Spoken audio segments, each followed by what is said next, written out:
Thank you again for choosing to share your Sunday afternoon with our sangha, with our community. We appreciate it. I'm going to bring up a koan from a Zen tradition, Zen Buddhist tradition, as a talking point this afternoon. Quite often I use the book of Equanimity as my most familiar collection for koans, but I thought this time I'd look at a case from the it's called the Gateless Gate. Gateless Gate. In Japanese we call it the Mumon Kon, but the English translation is the Gateless Gate. That's our predicament with Zen. We have to step through the Gateless Gate. How does one do that? This is an old koan collection of 48, I think 48 cases. It's a little blunter and more direct, maybe a little simpler, direct than the other koan collections, Book of Equanimity, Blue Cliff Record. The cases were put together by a Chan Zen teacher in China, Master Mumon. And that's where the title Gateless Mumon, that's where that comes from. Anyhow, this is case 10. And I was looking around, I was really looking through something pertinent to talk about, something that's striking me or may feel useful and really real to bring up. Although there's about 700 koans in the tradition, they become very familiar over time. So you just kind of run through them. No, not that one. No, not that one. Nope, not that one. And takes sometimes right away you open the book and it's just perfect. And other times it takes a little bit of looking through to find something. And this is case 10. An interesting koan, this one. A monk called Seize. So a monk called Seize eagerly asked his teacher Sozan, I am solitary and destitute. I beg you, teacher, please help me to become prosperous. Sozan called out, Venerable Seize. Yes, teacher, replied Seize. Sozan said, you have already drunk 3 cups of the finest Hakka wine, and still you say that you have not yet moistened your lips. So a colourful koan, and one of the koans that features wine or a substance or something like that as an allegory or as a metaphor for our practice. So here we have this a monk called Seize studying under a teacher called Sozan. The Sozan is, I often bring up koans from the Tang Dynasty. Master Sozan was a successor of Master Tozan. And together, the To of Tozan and the So of Sozan may be where we get Soto from, like Soto Zen Buddhism. So Yokoji being a Soto Zen temple, that's the So from Sozan and the T and the To from Tozan. So this is very much in Yokoji's lineage. So the teacher here is Sozan, and the monk who's asking the question is Seize. And so he comes to his teacher and he says, I am solitary and destitute. So this is not a typical approach. Often in koans and in Zen, a student or a practitioner will ask a question about the meaning of Buddhism. Something about the Buddha, something about Bodhidharma, and there were certain stock phrases and ways to ask a more general question. So if you might be at, I might give at a Dharma talk where somebody is there for the first time, and there are questions. Maybe you come along to practice for the first time, and often the questions that a beginner asks are questions which many people have asked over the years. You'll hear the same questions. But this is Seize, when asking this, is a longer term practitioner, has been at the Dharma game for some years, has been practicing for a long time. And I look around our virtual Zendo, our virtual meditation hall, and I think that there's a few of us here who've been at this a few years, right? Been involved in Dharma practice for many years in many cases here, and also a living, breathing part of the ICD community for many years. Sometimes very involved, sometimes a little less involved, but still a real part of things. So this is a nuanced question from a more experienced practitioner to a very adept teacher. And when cases like this are recorded, they can be quite difficult to approach with the usual rational or logical mind. So what could Seize be asking here, where he comes up and says, I am solitary and destitute. I'm on my own and I've got nothing. Right. So monks of this time living in the mountains of rural China would not have, obviously wouldn't have a BMW in the garage, or, be taking a vacation, or shopping at Lululemon, or anything like that, right? This would be like right at the beginning, to be a monk, to be a spiritual practitioner in a formal environment, would have required letting go of material possessions. A good friend of mine who lived and trained at Yokoji for a few years, who's now trained in Japan for the last 10 or 15 years, when he was accepted as a monk in Japan, his teacher told him he needed to give away all of his things before he came to Japan. And he said, and it's not like leave them in storage, or have anything at all, or don't leave anything with your mom, like your mom's place. He said just it all, that's a condition. He wanted to put that condition in. That's the only way he would accept him as a monk at the temple, was to give everything away.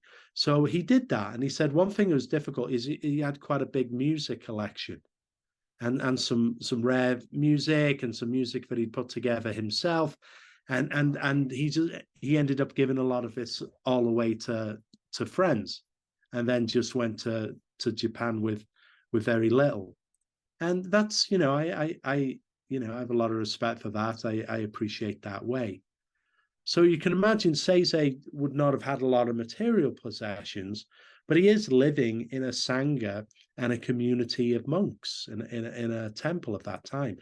When we look back at the so-called Golden Age in China, often they'll say, they'll talk about a monastery or a temple, and they'll say, there were monks beyond number, or there were 500 at least in the assembly. And we think that these are like, well, maybe that's kind of accurate, but it's probably more like a ballpark for a lot. But it would have been quite a big congregation at some of these monasteries or temple settings. So Seize's got compatriots, perhaps friends, fellow practitioners. And again, looking around, I see our fellow practitioners here. We see faces which we know one another, and we've known one another for some time now. And then sometimes we'll have a peppering of some new faces. It's like that for me. I open up the Zoom room and I look around and I'm like, oh, there's so and so, and there's so and so, and there's so, oh, good, and there's so, and then I'm like, who's that? I don't recognize that person, and I look at the name, and sometimes it's a new person. The core stays the same, and then there's a little change up. A few people drop away and go another way for a while, and a few new people will come in. That's the way it is with community. So Seize isn't talking about that, where he says he's solitary. And he's not talking about a lack of material possessions, where he says that he has nothing. But rather, this is a very ripe time, perhaps, in a spiritual practice, and we could say in our meditation practice, in our practice of mindful awareness, in our practice of meditation. First is, he says, I'm alone. And we look at it for ourselves. I look at this. I've been looking at this lately. It's I'm alone. I realize, right? Very much alone. In that, I've always looked through these eyes and been in this body as far as I can remember. When I appeared on the world stage, not very dramatically. It sounds dramatic that I appeared on the world stage. It wasn't a spotlight or any announcement, right? It's just, but each of us just sort of pop into existence. But we come in alone.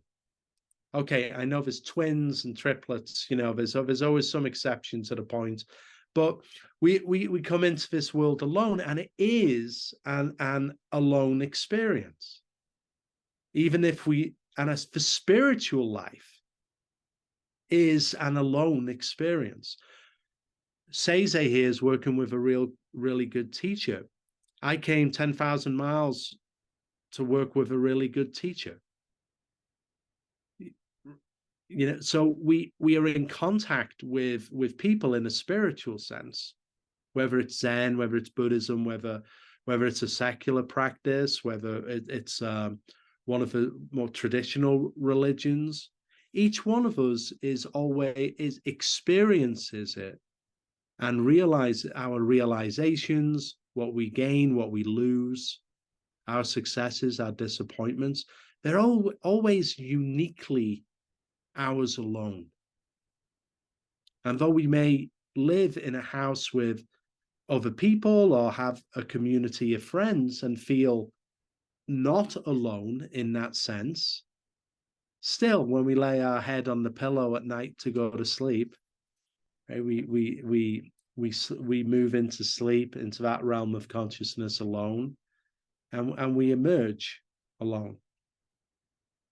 Now, coming into the training of meditation or of Dharma practice for myself, it was clear that I couldn't do it alone. Right? It's like I thought that I really want to realize, I want to realize, like these old teachers seem to have been able to realize from yesteryear, a millennia ago. How do I do that? And so it felt clear to me that I needed to have a community of people, a schedule to be able to do retreats, to study with a teacher. And so this is how we bring these spiritual communities into being. Because to practice alone is the most steep practice. It's a difficult practice. It's difficult to maintain the discipline. It's like I'm disciplined today to log on, to sit at 4:30 and to sit for 30 minutes. Now, if we didn't have this meeting this afternoon, I probably would not have sat for half an hour, just. Right? That would be a tomorrow practice at this point, or the next day, right? So we have the companionship and the support. We help one another, but we're all helping one another, and in that, but we are still walking just in our own in our own way. In early practice, we might very much rely on a teacher. I know for myself, when I met Tenshin, I think Tenshin gave a talk last week, right? It's like when I met Tenshin, it was clear to me that he had a greater understanding or a deeper understanding than I did. You know, that was plain. And then in early practice with him and later practice with him, I would try, it was sort of like I would test myself against him to like with understanding because I really wanted to understand. And, you know, in his inimitable way, he would just pull the rug out from under my feet over and over in many different ways, in many different ways. Right. So that's like the system is kind of like a training going on in Dharma training there, where we might need something. We need the Dharma, we need books, we need a teacher. We need to like maybe somehow get something from the practice or from others. But to what end? You know, after the years of practicing with Tenshin and coming up for myself, coming up to the point of becoming a teacher with Dharma transmission, I remember a point where I was near the end of Koan study and I realized I'd be done soon. And I realized that I would then likely be teaching, or I was starting to teach already. And it really, I had a moment of doubt and fear where I realized there's some things I'm not clear about. You know, it felt that way. It's like, and in that that's the realization, perhaps too, of not being completely alone. I wasn't alone. I was like, there were some things that I still needed. I still felt I didn't feel clear on. And I decided at that point, I'm going to bring those things out. I'm going to bring my the weaker parts of my understanding. I'm going to bring those out to Tenshin to try and resolve those. And it felt like a big deal. Felt like a big deal, like a lot of vulnerability in that. And I remember going in to see Tenshin, and he didn't even notice. And I realized there was no difference really for me either. It was just an idea in my head. It was just a way I was holding, it felt like just a way I was holding my mind. Like I'm like this. I'm not quite clear about something. And this is where this Seize is talking about, I'm solitary. It's like he doesn't need a teacher, or he doesn't need anything else, or he comes to understand perhaps that he's not lacking something there. So it's alone too can be like a negative, like there is that feeling of being completely alone that each of us grapples with at times in our life. And there's also a positive of being completely independent and alone, and a great strength from being alone too. Like, so there's shades here where to be alone can be looked at in from different perspectives, from a more positive or from a more negative aspect. Here, Seize's being much more standing up and just saying, I'm alone and I've got nothing. So what is for got nothing? You know, in Dharma practice, particularly in Zen, you know, Zen's is quite a unique in terms of Dharma practice.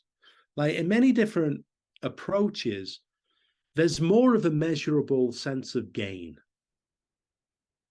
right? So we may practice Dharma and practice teachings and learn things and come to understand things, and there's a sense of progress and a sense of gain there. We might even gain something of an understanding or an idea of an understanding. You sort of know something now about the Dharma and know something more about ourselves and come to know more about the way that the world works. This is our practice after all. Although, you know, we call Buddhism or call it Zen, What is it that we're doing in meditation in all of this time when we're sitting still, quiet, and directly experiencing? I would say that we are making effort to come into alignment as closely as possible with the way things are. Aligning with reality, the reality of our life, as closely as possible in order to better navigate that life, in order to better navigate our life, to see things clearly, to understand, to be at the center of things, at the center of experience, in order to better go forward and navigate that experience. Because we see that if we're not present, if we live in just between our ears in a kind of fixed narrative about the world, just consumed with belief and opinion, then that alignment with a changing, living, breathing reality, that alignment starts to slip apart. We see that in the human condition. There's a lot of people who think the world should be a certain way, right? But the world is not that way. And then whenever we're in a tussle with the way that the world is, the world wins, because for obvious reasons, right? So gaining something is tricky in Dharma practice. In at least speaking for Zen, the practice of Dharma, the practice of meditation, is really a cultivation of loss rather than a cultivation of gain. The loss is everything extra that you can allow to drop off. Right? So we might have gathered in ideas, beliefs, opinions, more fixed narratives and ways of understanding the world, which is dualistic in nature. Good, bad, right, wrong. And those things tend to gather in our mind. The art of Zazen, of Zen sitting, is to dissolve those fixed places where we land, inject a healthy sense of healthy maybe into this empty space. So that wherever we land, however we understand something, we know that we only understand partially. We know that it's like this, but it's not exactly this. Truth is a moving target.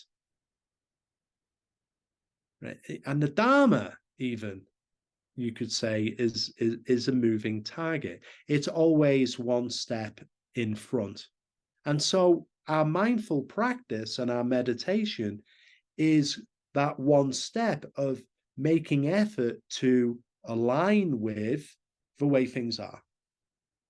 In a very simple and direct way, fortunately, right, which is internal life, thoughts, feelings, sensations, witness, allow, let go.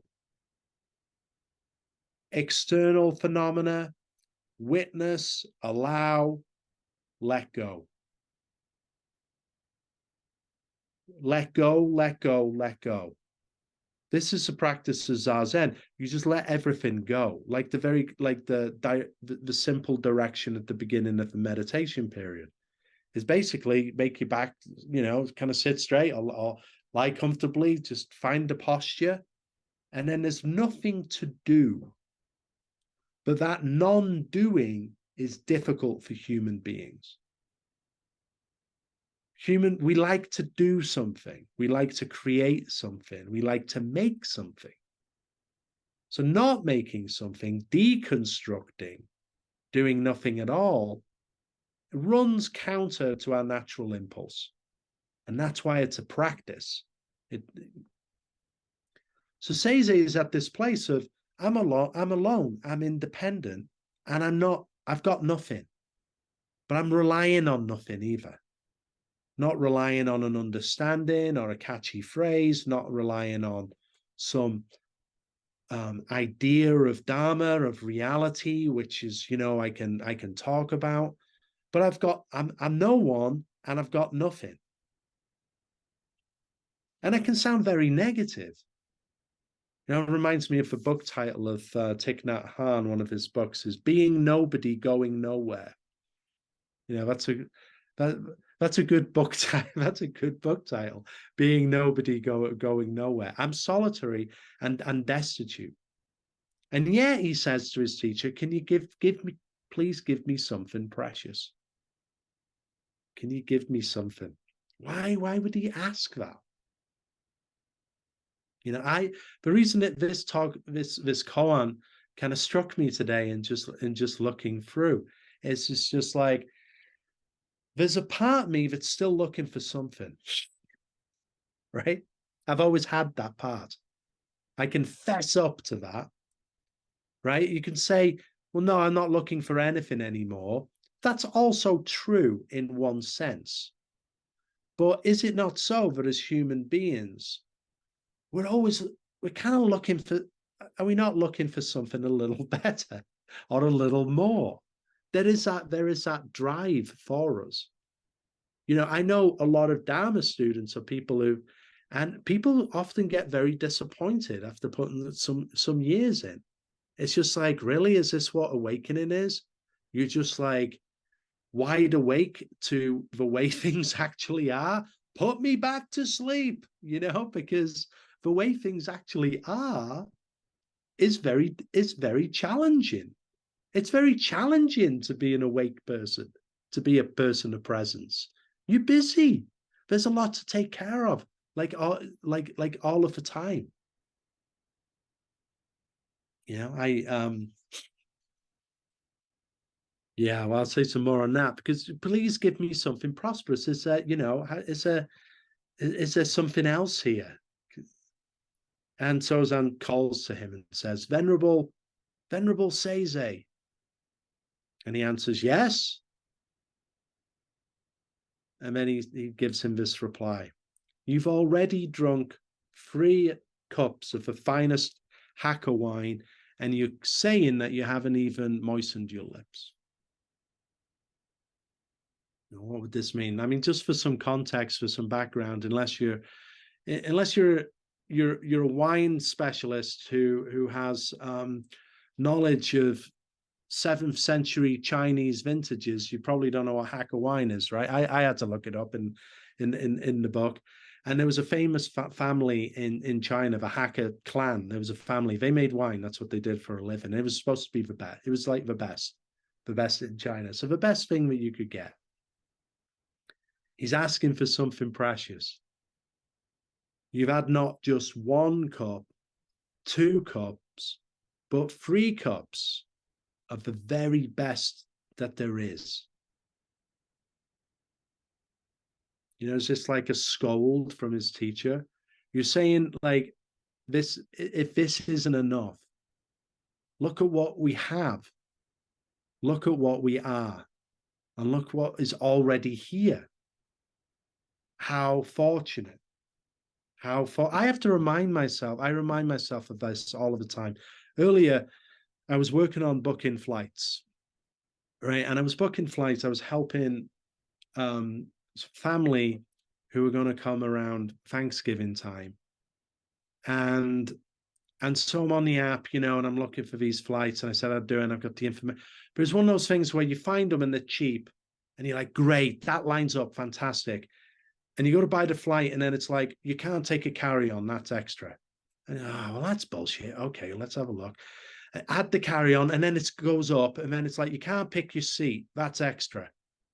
And it's a couple of people, and they've got to sit together. So suddenly the whole plan for the cheap ticket has gone out the window. Now it's a moderately expensive ticket. And it's just went on and on. And then putting in the information, I realized I didn't have the person's birth date. And so it's like consumed so much of my time, and I was getting quite wound up by this. And yet it all got taken care of, and it was all done. And I often laugh, and I'll say to Yushin, to Susan here, and just be like, wow, like first world problems, right? It's like my big problem of the day. Just like amazing. Like my big problem is being able to like tap some things onto a computer in order for people to be able to get on a metal bird and fly through the sky thousands of miles and land. You know, like the miracle of that. That's all being taken care of. People are taking care of all of that. It's not real. Like, I'm fortunate. I'm fortunate to be in the position that I'm in. We look around and I'm thinking it's very much on my mind of this crisis that we're going through, and perhaps it'll worsen, you know, with all of the violence in the Middle East. You know, it's the violence elsewhere, Ukraine. That's just like, remember Ukraine? That's like, oh, we've moved on. Now we've got a war in the Middle East again. And you see like how some people, not just far and wide too, we can go down the street and see people who are solitary and destitute in a very relative way, not in an absolute way, talking, you know, trying to say something about a profound spiritual experience, but in a literal sat on the street way. You know, the teacher says here, you're already drunk on how much life supports you. Like each one, if we look around, like we talk about, sometimes we'll sit and, you know, listen to the sound, follow the breath. How fortunate we are. Breathing in, breathing out. The sound of birds at the window. The cat walking through the room. The sun sinking through the sky. And so much is going well. And it would beautifully taken care of. But as human beings, we are wired to focus on the things that are not going well. We hone in on the negatives. Not without purpose. After all, to advance as a species, we're conscious about the things that can cause danger. We're conscious about the difficulties in order to relieve them. But do we spend some time in reflection to look at how fortunate we are and how fortunate we have been? It's all, you know, and we can look at it, well, I'm fortunate, but I'm not as fortunate as so-and-so, or I'm not as fortunate, right? We can never win that game because there's a relative difference there. Each one of us is living out our life karma. We appeared in this world as you and I, to live this life as you and I. And we practice in order to become independent, awake human beings. Why independent? Because if we're not awake, independent, present beings, and it really means that other people have to take care of us, or the world has to take care of us in some way. You know, but to practice as a person of presence, of awareness, you know, motivated with a heart that wants to take care, to be of service, to be of some help. That's a wonderful thing. We can be independent and we can help others. You know, we can be the captain of our own boat, of the self. We could be the captain of our own boat. We can make the decisions, we can steer. But still, sometimes that line that Seize brings up can haunt us. And I won't run too long because I want to leave it open for comment here or question about this, because with long-time practitioners too, there's sometimes that voice that says, is this it? Well, or is there something more? Is there something deeper? Is there something more precious to be found? And if so, can you help me get that? Can you help me to find that? But Sozan's clear in his direction here, where he turns and he says, you've already had 3 cups, and you say you haven't even moistened your lips. Maizumi Roshi, in speaking with some senior students, long-term practitioners around, and he asked them, what is advanced practice? What is advanced practice? Tension was there. He said people answered in various ways. And he said Maizumi Roshi went like that, like no, like not like no, but just like no, it's terrible, kind of. So everything everyone said, no, what are you talking about? And after everyone had had a turn, he said, advanced practice is gratitude and appreciation. That comes up for me more and more these days, you know, this gratitude. And I heard that years ago and I thought, meh, you know, that's, I don't know. I couldn't take that in. I'm like, really? That's nice. Sounds a little hallmarky Buddhist though. Gratitude, appreciation. But no, as I get older and I practice more, it's like I see that I have to make effort to be grateful and appreciate. It doesn't land in my lap. I'm a human being. I'm focused on the things that are going wrong. I'm focused on the fact that the price is too damn expensive for the flight. So I have to reflect and look to find, not always, but it helps with the practice, to find gratitude, to find appreciation. But I don't have to look far. I just have to look here and look now. And then that can be found and it can be realized. And you see that this, as we are, this is enough. This is enough. Okay. Feel free to unmute, to raise a hand, to click around. Yes. Our reminders before we close, in the spirit of gratitude and appreciation, Marisol kindly put the link in the chat that we can help the organization with our kind donations so that we can continue into the future. For us and for people who have yet to even hear of ICD, but will come to it and benefit in time. So please bear that in mind and act on that. Time flies, like I say, just in a blink of an eye, but I enjoyed this evening. I appreciate it. Thanks for helping me to practice. As I say, I'm just like, whoa, it's coming up to 4:30. I've got to get to it here. So it's a pleasure. It continues to be a pleasure and an honor to sit alongside you. Thank you. I look forward to seeing you soon.